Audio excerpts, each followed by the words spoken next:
દોસ્તો, તો આજે હું તમારા માટે નવો જ વ્લોગ લઈને આવી ગઈ છું ઘણા સમય પછી. અને આ વ્લોગમાં તમને હું બતાવવાની છું અમદાવાદનો ફ્લાવર શો, જે ખૂબ જ પ્રખ્યાત છે. અને આ ફ્લાવર શો દર વર્ષે એક વખત રાખવામાં આવે છે અને ઘણા દિવસો માટે હોય છે. તો અહીંયા બહુ જ ભીડ પણ હોય છે, ખાસ કરીને રજાના દિવસો હોય છે, રવિવાર, અને ત્યારે ખૂબ ભીડ હોય છે. તો સ્ટાર્ટિંગમાં જ અહીંયા એક નૃત્ય કરતી એક સરસ મજાની સ્ત્રીને ફૂલોથી શણગારવામાં આવી છે. બધું જ અહીંયા ફૂલોથી બનાવવામાં આવ્યું છે. અને આપણે ઘરે ફૂલ વાવતા હોય ને તો પણ એટલા સરસ મજાના અને એટલું આમ ડેકોરેશન કે આપણે ઘરે ના કરી શકતા હોઈએ, પણ અહીંયા બધું જ એ વસ્તુ ફૂલોમાંથી બનાવવામાં આવ્યું છે. તો તમે વિચાર કરો કે આમાં કેટલા જ કારીગરો જોયા હશે, કેમ કે રોજ ફૂલ બદલે છે. આ કોઈ નકલી ફૂલ નથી, અસલી ફૂલ છે. અને હરરોજ આ ફૂલને બદલાવી નાખવામાં આવે છે, કેમ કે તમને ખબર છે અસલી ફૂલ હોય છે એ કરમાઈ જાય છે. અને સરસ મજાનો અહીંયા છોટા ભીમ પણ છે. શાયદ તો છોટા ભીમ જ છે, હા છોટા ભીમ છે. તો સરસ મજાનો છે, એમાં લાઇટિંગ છે. અને એટલું વિશાળકાય અહીંયા મોર પણ છે. મોર તો સિમેન્ટનો બનાવેલો હોય એવું લાગે છે. અને અહીંયા નાનો એવો છોકરો સાયકલ ચલાવે છે, એને પણ ફૂલથી જ બનાવવામાં આવ્યો છે. તમે જો અહીંનું જે કારીગરોની જે કારીગરાઈ છે એ તમે અહીંયા નિહાળી શકો છો. આખા વ્લોગમાં હું તમને બસ ફૂલ અને ફૂલ અહીંનો કુદરતી જે નજારો છે એ હું તમને આજે બતાવવાની છું. તો પ્લીઝ દોસ્તો, લાસ્ટ સુધી બન્યા રહેજો. અહીંયા પણ એક જંગલનું એક આવે છે કાર્ટૂન, એ અહીંયા દર્શાવવામાં આવ્યું છે, જેમાં ભાલુ છે અને એક નાનો છોકરો છે. અને અહીંયા ઘણી બધી આકૃતિઓ છે. અહીંયા જે સ્ટેચ્યુ છે એ બધા, અને આની કિંમત પણ ખૂબ મોંઘી છે, બહુ જ મોંઘી છે.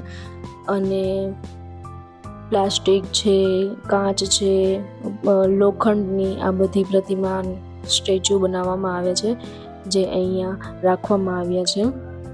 તમે જોઈ શકો છો હંસને બધા છે, હરણ છે, બગલો છે, જે પાણીના પેલા મોટા બગલા હોય છે એ છે. અને આ છે પતરાનું. અને અહીંયા તમને ઔષધિઓ જોવા પણ મળી જશે. ખાલી ફ્લાવર શોમાં ફ્લાવરનું ડેકોરેશન જ નહીં, પરંતુ ફ્લાવરના રોપા કોઈને લેવા હોય તો એ પણ અહીંયાથી તમને મળી રહેશે. અને આ જે ફૂલોમાંથી બધું જે અહીંયા બનાવવામાં આવ્યું છે ને, એ જ બધા ફ્લાવર છે. એના સિવાયના પણ અહીંયા છે, જે તમે ઘરે ડેકોરેશન માટે અને સુશોભન માટે વાવી શકો. ઘરે સરસ મજાના રોપા એવા મસ્ત મજાના અહીંયા છે, તો તમે એ પણ અહીંથી લઈ શકો છો. તો આ ફ્લાવર શો ખૂબ જ સરસ છે અને જોયા જેવો છે, તો એની મુલાકાત લેજો.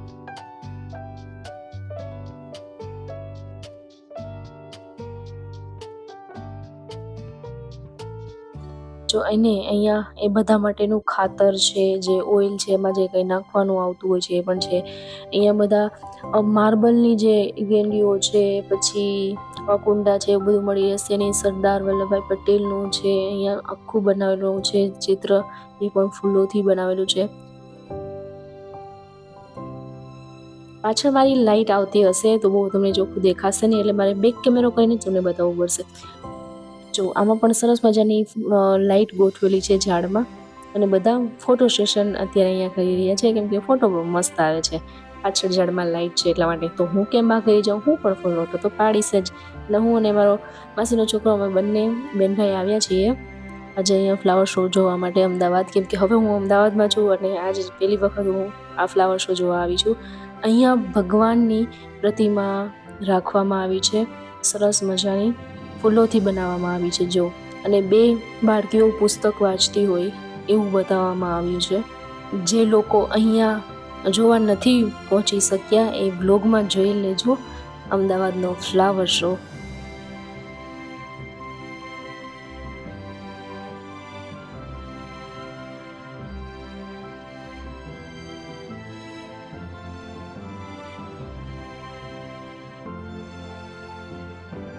સરસ મજાની ટ્રેન, જેમાં લાઇટ પણ ગોઠવેલી છે.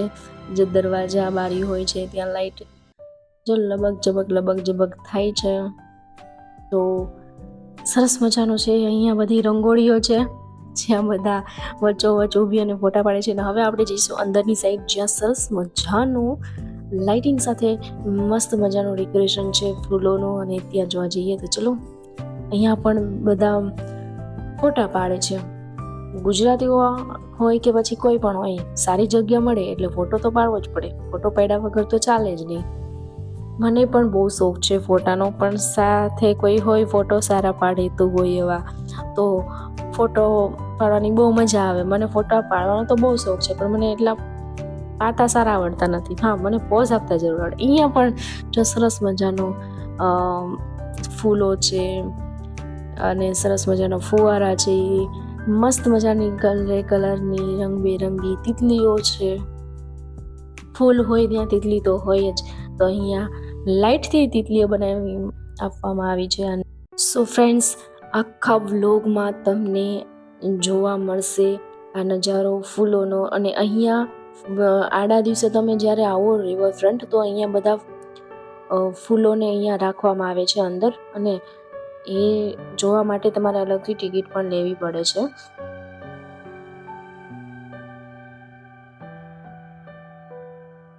સો ફ્રેન્ડ્સ, જે લોકો અમદાવાદ સુધી પહોંચી નથી શક્યા ફ્લાવર જોવા માટે, એ ઘરે બેસીને જ આ વ્લોગમાં જોઈ અને નિહાળો. અને બની શકે તો આવતા વર્ષે જરૂર આવજો. હા, રજાના દિવસે ન આવતા, કેમ કે બહુ જ ભીડ હોય છે, તો મજા નહીં આવે. ફોટો સેશનમાં જોવાની તો તમને ભીડ ના હોય તો વધારે મજા આવે છે. જોવાઈ તો જાય છે તો પણ, કેમ કે પ્રતિમા બધી એટલી ઊંચી હોય છે તો જોવાઈ જાય છે, એમાં કોઈ પ્રોબ્લેમ થતો નથી. પણ ટ્રાફિક ઓછી હોય તો વધારે મજા આવે એટલા માટે. સો ફ્રેન્ડ્સ, અહીંયા સરસ મજાનો કાઇટ ફેસ્ટિવલ પણ યોજાય છે. ઉત્તરાયણના દિવસે દેશ વિદેશથી લોકો અહીંયા આ ફેસ્ટિવલમાં જોડાય છે, પાર્ટિસિપેટ કરે છે, અને ખૂબ જ મોટા પ્રમાણમાં અહીંયા લોકો આવે છે. હરરોજ સવારથી સાંજ સુધી સાંજના 10 વાગ્યા સુધી આ હોય છે, અને 10 વાગ્યા પછી બંધ થઈ જાય છે. તો ત્યાં સુધી અવિરત લોકો આવતા જ હોય છે અહીંયા જોવા માટે. તો તમે વિચારી શકો છો કે કેટલું સરસ મજાનું હશે એનું બધું. તો તમે પણ જરૂરથી આવજો. સો ફ્રેન્ડ્સ, તમને મારો બ્લોગ કેવો લાગ્યો એ કોમેન્ટ કરીને જરૂરથી જણાવજો. અને હા, હું ઘણા ટાઈમ પછી મારો બ્લોગ મૂકું છું. પહેલાં હું વચ્ચે થોડી બીમાર પડી ગઈ હતી અને ટાઈમ પણ મને મળતો નહોતો બ્લોગ બનાવવાનો. જોકે મેં કન્ટેન્ટ મારી પાસે ઘણું બધું છે, પણ એડિટ કરવાનો અને આ બધો ટાઈમ સેટ નથી થતો, એટલા માટે હું બ્લોગ નથી મૂકી શકતી.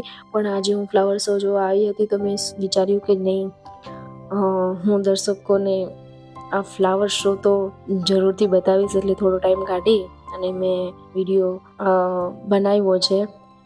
તો પ્લીઝ મારી ચેનલને લાઈક કરજો, શેર કરજો અને સબસ્ક્રાઈબ કરજો. વ્યૂ નથી બહુ આવતા તો મને ક્યારેક હું ડિમોટિવેટ થઈ જાઉં છું, અને એમ થાય છે અરે યાર, મહેનત કરવા છતાં પણ ફળ ના મળે ને, તો થોડું દુઃખ થાય.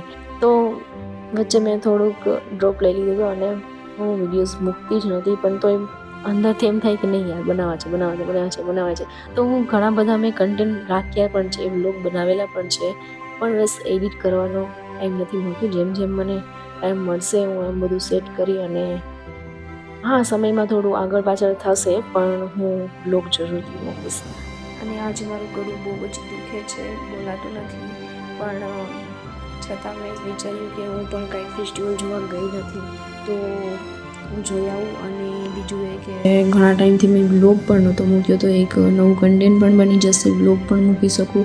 તો બોલવામાં થોડુંક આગળ પાછળ થયું છે, બહુ જાજુ વધારે કંઈ બોલી નથી શકી, કેમ કે ગળું દુખે છે. તો પણ મેં મારી બેસ્ટ ટ્રાય કરી છે. તો કંઈ સારું ના હોય તો એના માટે સોરી. તો સિનેમેટિક વ્યૂ તમે નિહાળો મ્યુઝિક સાથે, અને હું પણ આ જે ફ્લાવર શો છે એની મજા લઉં, અને તમારા માટે વિડીયો પણ બનાવતી રહું.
તો ફરી પાછા મળશું નવા વ્લોગમાં. ત્યાં સુધી બાય.